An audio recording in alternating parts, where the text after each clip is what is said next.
I'm Maeva, and this is Raising with the Village, a podcast where real parents share real stories, so we don't have to navigate this parenting journey alone. Today's story is about a mom who trusted her instincts when something just didn't feel right. Grace is a mom of two. When her son was still little, she noticed something that most of us might have brushed off. His growth seemed to have slowed down. At first, it was just a gut feeling. But as the months passed, the feeling grew stronger. So she started asking questions and soon found herself on a long medical journey, trying to prove that her little boy had in fact stopped growing and needed help. But what Grace didn't expect was that this search for answers would also uncover something much bigger, something that also explained what had been quietly going on with her older daughter all along. Oh, and a quick note. A few times in the conversation, my guest accidentally mentions her child's name. To protect their privacy, I've masked it in the audio. So if you hear a brief blur, don't worry. It's not a technical glitch. Enjoy the episode, and let's listen to Grace's story. Hi. How are you today, Grace? Good, thank you. Yeah. Cool. Do you want to briefly, tell me about your family? Sure, yeah. So I've got a son and a daughter. My daughter's 5 and my son's 3. Cool. And both have been diagnosed with growth hormone deficiency. It's been quite a journey. All right. Shall we go back to the start of that journey? Sure. Okay. So first of all, maybe let's start at the very, very beginning of the journey. And let's start with your pregnancy. Or how was your first pregnancy, to start with that? No issues with pregnancy at all. And my daughter was born at normal weight, so £7.10. She was kind of average height or length, as they say, under 2. And then my son, he was 2 weeks overdue. So he was £9.9 when he was born. Oh, and big baby. Yeah, tell me about it. And 56 centimetres. So he went straight into 0 to 3 month clothes. We thought maybe we've got a tall baby. It carried on that way for a few months, and then it became very clear that there was an issue when his length or height began, weight just froze. So he began decreasing down the centiles, and I thought that there was something up that needed looking into, really. So at what point did that happen? So, because you said that he was born being clearly a giant baby. Mm-hmm. Good on you. But so at what point did it change? How old was he? So he was 6 months. Mm-hmm. Everything had been going well until then. Around 6 months, or maybe just before, he started getting some stomach pains, and kind of thought, this maybe it was an allergy. So we went to see a pediatric gastroenterologist. He ran a few tests, and they suspected a delayed milk allergy. So we cut out all milk. He did begin to eat more, and the stomach pains did decrease somewhat. But we noticed that it didn't help the growth. He still hadn't grown. So this was after 6 months. He just kind of stopped growing, and all his peers were catching up. And so for going from the 98th percentile for height for when he was born, wow. By the time he reached 2, he'd gone down to the 2nd percentile. Okay. So it was straight down. And really from 6 months onwards, it was a really sharp drop. He just plummeted through the centiles, and I was thinking, I'm not the tallest. I'm 5'1.5". My husband's 5'11", but I did think this is something felt not right about that. Especially because he was born so big. Was he a happy baby apart from that? So you said that obviously he had stomach pain, but things improved a bit when you changed his diet? Yeah, I mean, he was always happy in the daytime. Stomach pains were just at night. With a delayed milk allergy, there's no real test for it except to cut out milk and to see if that helps. So, we did introduce milk again from when he was about 2. So he's been fine since on that. But there was no real signs of anything except that he just wasn't growing. And the doctors then diagnosed failure to thrive. So it's sort of sort of a term they use, I guess, to when infants aren't growing as they should be, as expected. So you said we noticed that he essentially stopped growing.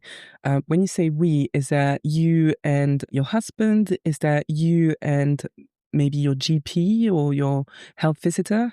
Who was it? Can you remember who it was? I mean, I think it was probably my instincts to start with, Mm. and obviously I'd have shared that with my husband. We both knew. I mean, he wasn't the biggest fan of breastfeeding, like my daughter had been. But we persevered until he was 15 months. But the health visitor didn't really pick up on too much. I did flag that he had started to drop down the centile, so they didn't seem that concerned. I was told a lot that, particularly with big babies, that there's often catch down growth. So where the child tries to find their centile, their natural centile after being overdue, particularly. But from all my research, that's normally expected in the first couple of months, not really after 6 months, and not continuing until the age of 2. So it's really, I guess, me who persevered and pursued a diagnosis. So I asked the gastroenterologist to refer us to an endocrinologist to see if, to run some tests to see if there's anything hormonally that was affecting his height. That's really interesting because it sounds like you were completely driving the whole surge, the whole everything. It sounds like it really came from you. 100%. I mean, I think that's common these days. I think it really is on the parents to notice things, and it doesn't feel like it should be our job to do that medical diagnosis. But I think these days, it seems to be what's required. And I think just trust your instincts. And we were very lucky to have private healthcare. So I think doctors take less persuading when they're being paid, but by the insurance companies. So the gastroenterologist was happy. It was very easy referral straight over to a private endocrinologist. She had been linked to St. George's Hospital. Okay. And eventually, once the diagnosis was made, we transferred over to NHS care for the treatment. Okay. So it's quite a seamless process. But I think having that private route really sped things up. I have heard from other people in the community that the NHS don't tend to do much, especially for children under 2. Right. They like to track things, monitor them for a bit longer. The tests to diagnose it are very expensive, and as is the treatment. It's almost £10,000 a year. Oh, wow. Okay. So I think we were lucky that we had that in place, and I sort of drove it forward. Okay, cool. All right, so maybe let's go back to when you met with the endocrinologist. Yes. Sorry, long word. Yeah. What happened at that point? Because it sounds like that was a turning point, really, in what happens next. Yeah. So as I said, it was a journey. So apologies if this is a bit long, but really, the first thing an endocrinologist will do will be to calculate the child's mid-parental height. So that's something anyone can do. There's calculations online. It does differ if it's a boy or a girl. Essentially, you get the 2 parents' heights, and then you add or minus some figures to calculate an expected height for what they should achieve as an adult, and what centile that would be on. If the child is more than 2 centile lines below that, then that kind of forms an informal criteria to pursue it and to run further tests. Okay. And was that the case for you then? Yeah. So, I mean, as I said, I'm small already. I'm only about 155 centimeters, and my husband's 182, which kind of makes the mid-parental about 40%. But by the time by the time we were doing those tests, he was under the 9th centile, so he'd crossed those lines. And well, knowing what I do now, that both my children have this condition, and I never reached my mid-parental height either. I think it's quite likely that I may have had the growth hormone deficiency as well. Mm. And so really, I'm not sure it could be trusted. My mid-parental height probably wasn't what it should have been. Yeah. So, I suspect that maybe he's got the potential to be a bit taller than that 40% mark.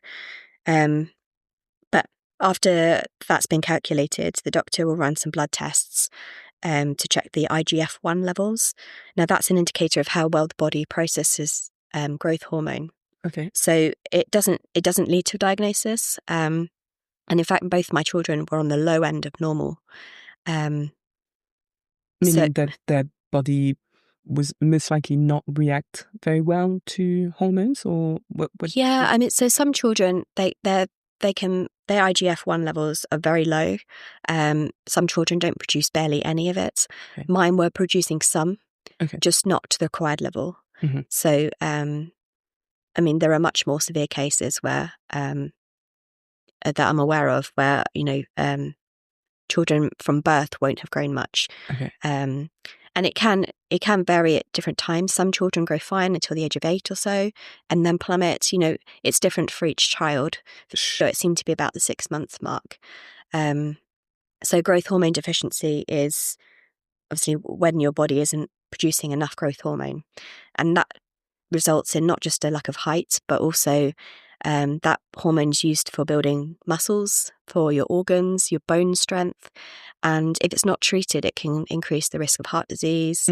And I mean, there are lots of other knock-on effects, not just a lack of height. Yeah. So it really is important for it to be diagnosed as early as possible, but often it gets missed until people are teenagers, and then they're trying to suddenly get a diagnosis at that point when really it could be too late once the bones close, the growth plates. I was going to say, obviously, you're not in the medical profession, but do you know when it gets too late? Or I didn't realize it could get too late. Yeah, I mean, it's when puberty starts. Yeah. So Okay. that's always usually earlier for women or for girls. Yeah. So they get to about the age of 12, 13, maybe even 14, they have growth plates shut. And after that, it's too late. Boys generally have a bit longer. I am aware that in the community that some people use other hormones to try and delay puberty in order to give them a little extra chance. Yeah. But hopefully mine have been will have been on the treatment long enough by the time they reach puberty that that won't be necessary. That must be so reassuring to know as a parent, I'm sure. Yeah, I mean, it really is about the amount of time they have to catch up, and it can take several years for them to be on the par with their peers. So yeah, as getting a diagnosis as soon as possible really is key. Yeah. What does that mean then? So going back to, you've got the diagnosis, you've got an understanding of what's happening. What happened at that point? Once the IGF levels are taken, if the endocrinologist thinks that there's further tests are warranted, they would need to have stimulation tests, and they're pretty intensive. And I guess can be a bit of a scary prospect. So basically, the child will go in having fasted in the morning and to hospital, and will be fitted with a cannula. Now, for us, particularly with being less than 2, that was the hardest part. They took 2 hours to find his veins. Oh dear. So that was pretty horrific. But I mean, once that cannula's in, they then inject them with a growth hormone stimulant, so an agent like glucagon or arginine, and they will monitor how his body processes that over the course of 3 hours. So they'll take bloods from him every half an hour, and with a view to try and capture that peak. That medicine does make kids feel very sick, very tired, very sleepy. It's not the most pleasant thing, but after that they can have some food. The thing is that test needs to be repeated twice. Okay. So it is a process. Is it twice with how much in between the 2 tests? Oh, with different. So it's twice, but with different agents. They'll to see how the body responds to different types of stimulants. In America, sometimes I've heard that they do it on the same day, but this would typically be like maybe a few weeks or a month or so in between. And once those results come back, so they're looking for a peak level less than 6.7 in the UK to diagnose growth hormone deficiency. In America, I believe they allow up to 10. So that there is discrepancies depending on what country you're in. But once, if you're getting a score less than 10, that's telling you your body's not producing that enough or a sufficient amount. And so they can diagnose it at that point. But then they will also order an MRI of the brain after that. So for young children, that'll be under general anaesthetic. And basically, they're looking for the pituitary gland to see if there's any reasons why the pituitary isn't functioning as it should do. Whether that might be it hasn't been developed properly, it's too small. Some people have tumours, or it can be a bit malformed. And they have to make sure before you start the medication that, for example, if there was a tumour, that the growth hormone medication is not going to boost or inflate or increase that tumour size. Yeah. So they like to do that to rule things out. And then afterwards, it's on to treatment. So that comes by way of daily injections. That you do? Yes, that we do at home. Yeah, every evening before bed.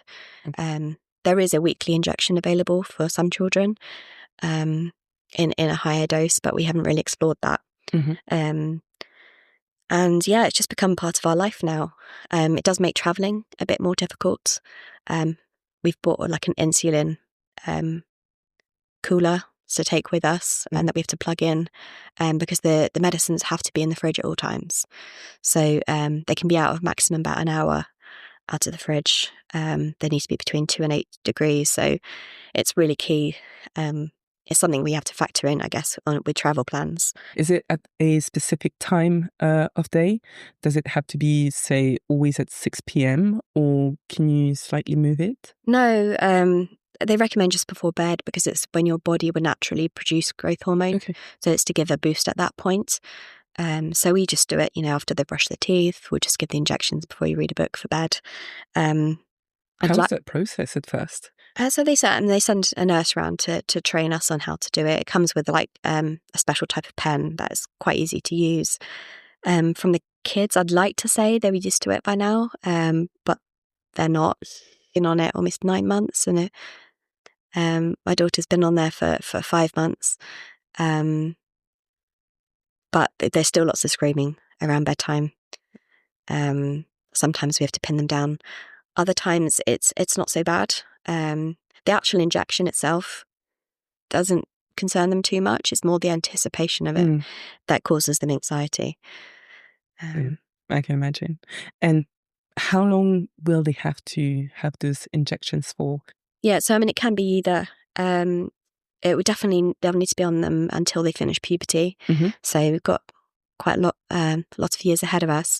When they are teenagers, they'll be tested again, and based on those results, it will depend on whether they need them for life. Some people do. It is relatively rare though, because adults need less of it because they're not growing anymore. Mm-hmm. So by that point, most people, their levels will have stabilised and they won't need that supplementation anymore.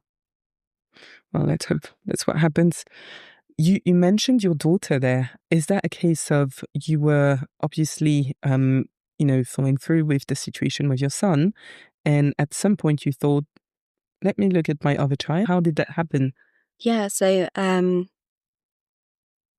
once my son had started the medication, he was the first to be diagnosed. I asked his consultant if it was possible she had it as well. She'd always been on the 75th centile for weight, but only the 9th for height. Right. So the 9th, isn't particularly small, and she'd been like that quite from about 12 months onwards. Mm-hmm. But she'd always been on the 75th for weight. And the doctor said, really, they'd expect her to be taller for that weight that she was. So it was possible. And she had a look at her height chart. And I'd been taking quite regular measurements, which, I really would recommend, because Otherwise, I think doctors will make you wait a longer period to monitor and track the height. So they looked at her charts and they said they saw that the beginning of the chart, I guess before 12 months, mirrored, not quite as severely, but they said there was enough for them to order the tests, and she failed the stimulation test as well. So it was the same process. I do think that it was much easier to get her diagnosis on the back of his. Being on the 9th centile, I don't think would have concerned a lot of doctors, particularly like if she hadn't already had a brother who was diagnosed with it. So I think that could be a battle, trying to get seen and heard and taken seriously. If it was just her, I had the concerns about. But she had always been really fatigued, so could never really walk further than a few houses down the road, would get so tired. This was until about when she was 3. She would never scooter or climb playgrounds. Really low confidence with physical skills. She's also hypermobile as well, so her feet roll a little bit. And they said she's got low muscle tone. So the difference we have seen since she started the medication has been amazing. Like, she has so much more energy now, and that really has been key. I think she was feeling kind of left behind in terms of physical ability with her peers, and the medicine really has helped her, not just height, but in physical ways as well. I think her muscles have got stronger, and she's got more endurance. So it's been really beneficial.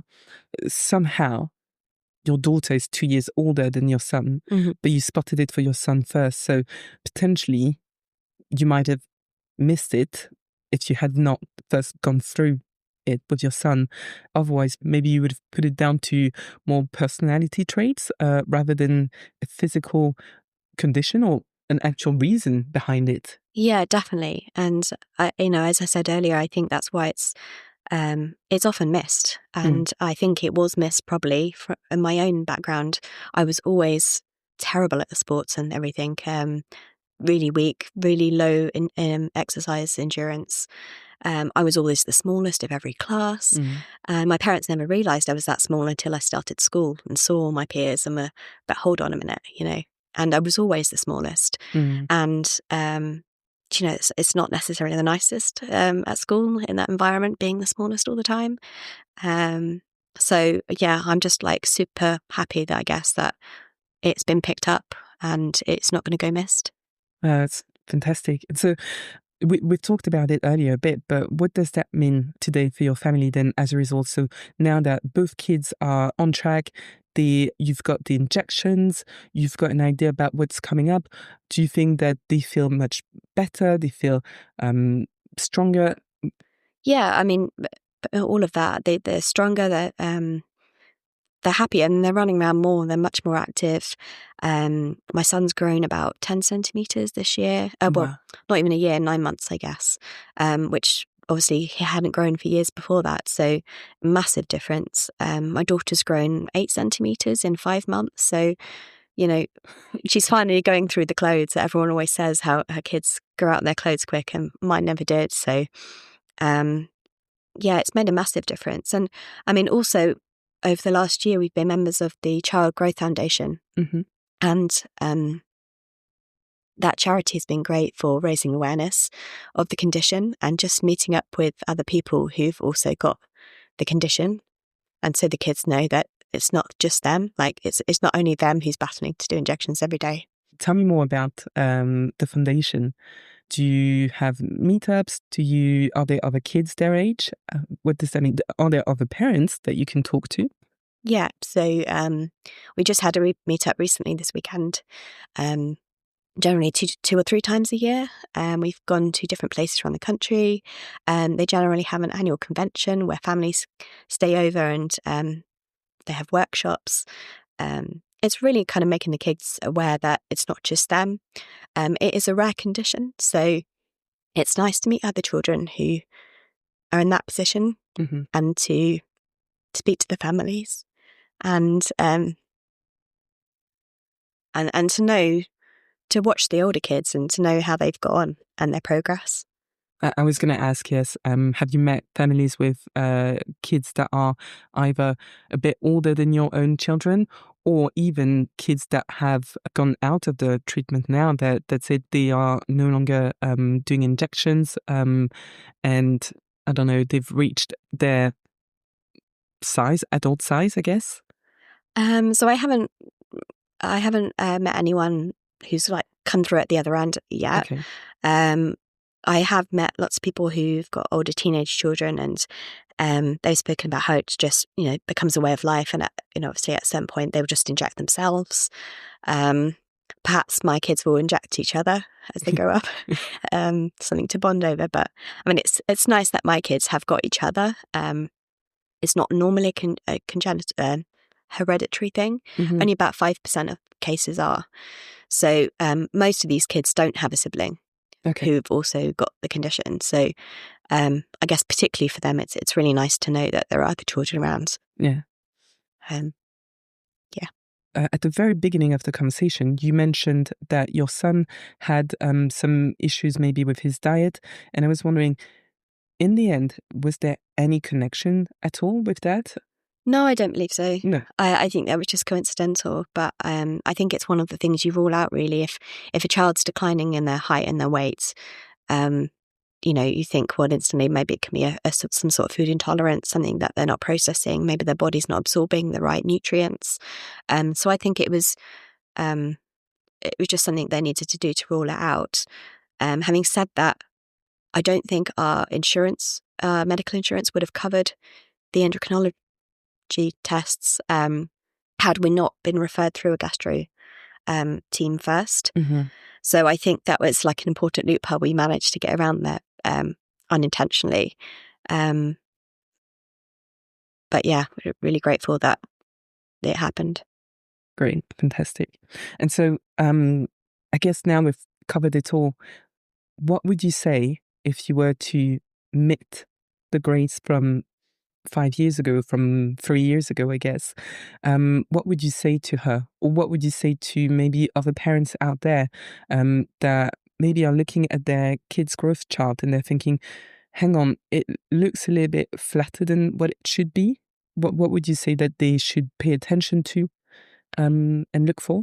Yeah, I mean, really, I think it's really important to start tracking. It can be difficult, especially with height, and especially when they're little, to measure them properly. I think we used to just put their feet against a wall or a hard book and do our best to try and get a measurement. But then at least you've got some data to show the doctors if you are concerned and that you have been tracking it. Otherwise, I think it could lead to delays in diagnosis. And then just trust your instincts, really. If you think that something's up, I think it normally is. Like there is, it feels very validating to have your concerns listened to, and I guess a relief.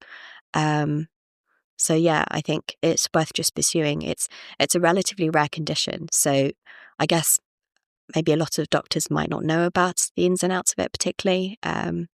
But there's plenty of information on the Child Growth Foundation's website. Yeah. We'll be sharing the links to that, obviously. And very last question: is there anything about weight that you know of? If you don't know, it's fine. Yeah, I mean, so the children I've met, so there are other related growth conditions as well, like Russell-Silver syndrome. I mean, my kids have got just growth hormone deficiency, but growth hormone's used across your whole body, I guess. Okay. So if you don't have enough, they're generally on the skinnier side. Yeah. However, my daughter wasn't, so Okay. I think it really does vary. So it can't be just one thing. You can't be just looking at one thing and thinking, hey, my child is not putting on weight, so da. Or it really is Yeah. multiple factors. I think so. I guess. I think from when I'd researched it, they say that height normally comes from weight. So I don't know, once you've built up enough weight, then you'll go upwards, then you'll grow taller. So I guess if you're if you're not growing taller, then that suggests that there's an issue. So I think it's generally more on the height. They do weigh them obviously as well to try and track that. And my son has really, he looks so much healthier than he does now, than he used to. And yeah, he's put on weight, and I think your body needs obviously the calories from food and stuff in order to process growth. So it's really important to have a good diet as well as the injections to help boost. Yeah, brilliant. I think that was a very good note to hear that your son is looking so much better and healthier and happier now than obviously before the beginning of the treatment. So we can probably end the conversation there. Thank you very much, Grace. Well, thanks for having me. Thanks so much for sharing. That's incredibly generous of you. And I'm sure that it's going to help parents out there that are thinking, hang on, something is going on, but I'm not quite sure why. And to be fair, regardless of what it is, I think what we can remember from this conversation is trust your instincts, because really that's where it started for you and for your family. So thank you so much for that. And have a great rest of the day. Thank you. Bye. What a story, right? Grace's determination and persistence are such powerful reminders that, as parents, we know our children best. Sometimes, that quiet gut feeling is the very thing that leads to answers and to the support our kids truly need.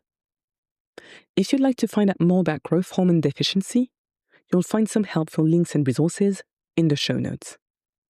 If today's episode resonated with you or made you think of someone who might need to hear it, please do share it with them. These stories really do help build the village that we all need. You've been listening to Raising with the Village. If you're enjoying these conversations, don't forget to subscribe on your favorite podcast platform, whether that's Spotify, Apple Podcasts, Google Podcasts, or Deezer, so you never miss a new story. New episodes come out every Thursday.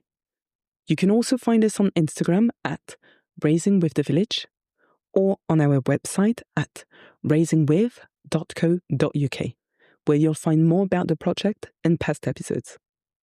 If you have a story to share about parenting, step-parenting, or just navigating family life, I'd love to hear from you. You can get in touch through the website or send a message on Instagram, because every story shared helps another parent feel seen, heard, and supported. Until next time, bye-bye!